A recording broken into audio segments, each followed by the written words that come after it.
जहाँ से वो कुरान खोलें, ऊपर से देख के पढ़ के सुना दे, 10 लाख रुपया कैश इनाम का उनका चैलेंज आज भी बरकरार है। तो उसने पढ़ा, वो भी उलमा के सबके सामने आ गया है कि वो उसने कैसा पढ़ा। एक आमी के सामने पढ़ने की बात नहीं हो रही। इंजीनियर मिर्ज़ा को अल्हम्दुलिल्लाह उलमा ने एक्सपोज कर दिया। इंजीनियर मिर्ज़ा ने, हमने कुछ अर्सा पहले आपका इंटरव्यू किया था और आपने उसमें बताया था कि 10 लाख रुपया इनाम रखा है अगर मिर्ज़ा कुरान पढ़ के सुना दे ऊपर से। तो मिर्ज़ा साहब ने ऊपर से कुरान एक वीडियो में पढ़ के सुनाया, तो इसकी आप किस तरह वजाहत करेंगे कि उसने कहा कि मैंने जी आपका जवाब दिया, अब शायद वो 10 लाख का वो इंतज़ार कर रहा है कि आप उसे देंगे। बुनियादी तौर पे यहाँ से उसके झूठ, दजल और किज़ब बयानी का अंदाज़ा लगा लें कि उसने आपके इंटरव्यू से एक टुकड़ा उठाया, जबकि इंटरव्यू आप दोबारा चला लें, उसका जुमला ये है कि अबू याहिया नूरपुरी साहब मेरे भाई हैं, उन्होंने 10 लाख रुपए का चैलेंज किया हुआ कि ये हमारे सामने कुरान ऊपर से देख के पढ़ के सुना दे। वो चैलेंज आज भी बरकरार है।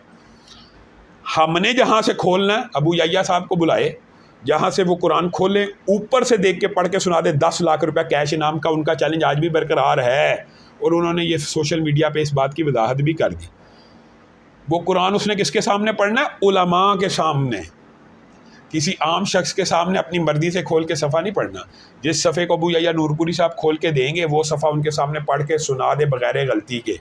और दूसरी बात ये है कि जो उसने पढ़ा वो भी उलमा के सब के सामने आ गया है कि वो उसने कैसा पढ़ा। एक आमी के सामने पढ़ने की बात नहीं हो रही, एक आलिम दीन के सामने वो चैलेंज आज भी बरकरार है। अबू याहिया नूरपुरी के सामने बैठता ही नहीं।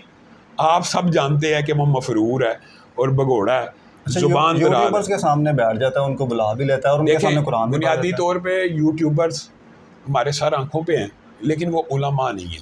ये उन्हीं लोगों का आलम है जो आलम नहीं है।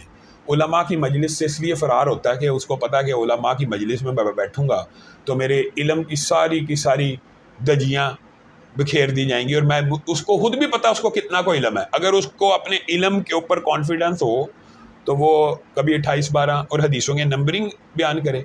और भाई जो आलम होता है वो हदीस पढ़ के सुनाता है, नंबरिंग नहीं बताता कि ये नंबर है, ये नंबर है। ये तो एक सिर्फ जुहला का तर्ज अमल है। तो वो चैलेंज अल्हम्दुलिल्लाह आज भी बरकरार है।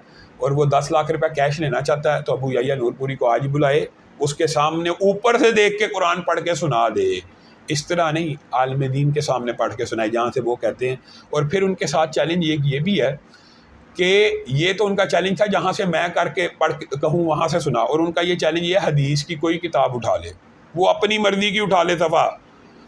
हदीस की किताब हम लेके जाएंगे, जहाँ से खोल के जोन सा मर्जी सफ़ा पढ़ के दिखा दे। हदीस के ऊपर तो देर ज़बर पेश नहीं ना अरबी किताबत में लिखी होती, तो वो भी नहीं पढ़ सकता। तो उलमा की निशानी यही होती है कि अगर इबारात के ऊपर हरकत ना भी मौजूद हों तो उनको पता होता है कि यहाँ पे इस हरफ की वजह से, इन अवामिल की वजह से ज़बर आनी है, देर आनी है, पेश आनी है। तो वो इन बातों से एक हो रहा है।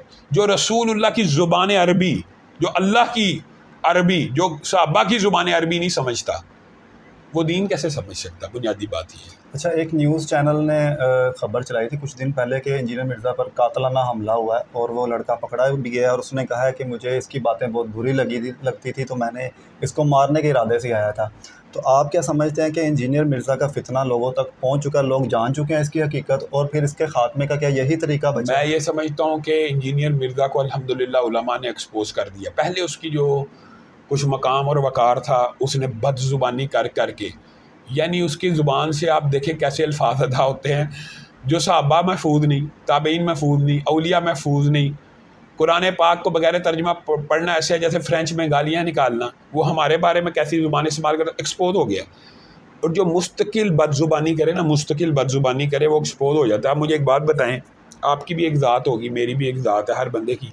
ये जो कुंबे और कबीले होते हैं ये शनाख्त के लिए होते हैं। हर कुंबे और कबीले में अच्छे बुरे लोग मौजूद होते हैं जो सुबह से लेकर रात तक हर वक्त यही कहता रहे, बनू मैया पैड़े सन, बनू मैया आइंदे सन। भाई बनू मैया में हज़रत उस्मान भी हैं, उम्मे हबीबा भी हैं, हज़रत अबू सुफियान भी हैं। तो ये जो है ना वो अल्हम्दुलिल्लाह बहुत ज़्यादा एक्सपोज हो चुका। मैं समझता हूँ इल्मी मौत भी है और कानूनी उसका जो ताक़ुब करना चाहिए। मैं ज़ाती राय ये है कि कानून हाथ में नहीं लेना चाहिए, इसको सज़ाए मौत होनी चाहिए। इस बात का मैं कायल हूँ तौहीन रसालत के ऊपर, तौहीन सहाबा। लेकिन मैं इस बात का कायल नहीं हूँ कि कोई बंदा उठे और इससे बदला ले, मैं इस बात का कायल नहीं। लेकिन आप ये खुद बताएं, ये जितने हमले इसके ऊपर होते हैं, मैं तो ये समझता हूँ ये जालसाजी करता है। अब एक नेल कटर के चाकू से कोई बंदा किसी को कत्ल कर सकता है? اللہ کا خوف کرنا چاہیے, کوئی اللہ کا خوف کرنا چاہیے. اور پھر کوئی کتابوں کے اندر کاٹ کے پسٹل رکھتا ہے اور وہ پسٹل برآمد ہو جاتا ہے. جس نے چلانا ہے, جس نے حملہ کرنا ہوگا, جس دن کسی کا ارادہ ہوگا وہ کام کرے گا. لیکن ہم یہ سمجھتے ہیں کہ قانون ہاتھ میں خود نہیں لینا چاہیے. اس کے پیچھے جیسے ہم قانونی اور آئینی جنگ لڑ رہے ہیں, پرچے کٹوا رہے ہیں, اس کی گرفتاری کی مہم چلا رہے ہیں. انشاءاللہ حالات کے پلٹتے دیر نہیں لگتی. تلک الایام نداولھا, تو بدلتے وقت ابھی آج اس کو اگر چند لوگوں کی سپورٹ ہے تو کل اس کو سپورٹ نہیں ہوگی, یہ پکڑا جائے گا. مجرم انشاءاللہ قانون کی گرفت میں آ ہی جاتا ہے.